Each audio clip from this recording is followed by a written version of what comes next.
Навистина, она што го кажавте во вашиот говор и во линија и на она што ние како опозиција изминатиот период го говоревме, но уште поважно е на линија со она што експертите го говорат во изминатиот период. Ќе цитирам почитуваната експертка Јорданова, која што е врвен експерт која станува збор за европската интеграција. Таа вели дека денеска сме подалеку од ЕУ од било кога.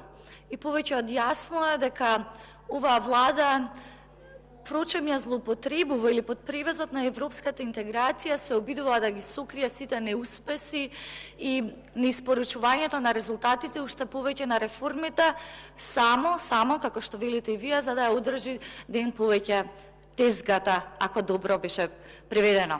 Имено, ние дека денеска сме подалеку од ЕУ, говорат и извештаите на Европската комисија, каде што изминатите 2 години сме оценети пониско од било кога досега. Ние денес сме подалеку од ЕУ затоа што пола милион граѓани во Македонија живеат со едва 120 денари на ден. Ние денес сме подалеку од ЕУ заради тоа што и оние малку здравствени работници кои што стана, излегоа на протест и честно заработените пари не можат да ги добијат заради тоа што имаме влада предводена од Социјалдемократскиот сојуз. Ние денеска сме подалеку од ЕУ заради тоа што институциите ги раководат политички функционери од Социјалдемократскиот сојуз и коалицијата кои што повеќе се грижат за тесните бизнис интереси отколку за соодветна менаџирање, заштита, па истите се хакирани.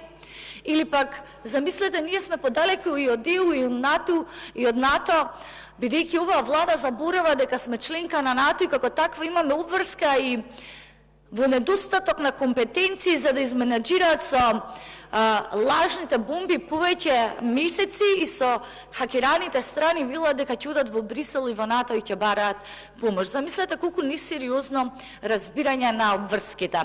На крај ќе завршам. Ние сме подалеку од ЕУ, а токму оние кои што шетаа по улиците ги пале институциите и ги злоупотребуваа буквално сите ресурси во оваа држава, заслужуваат само да кажам дека револуцијата ги заде своите деца.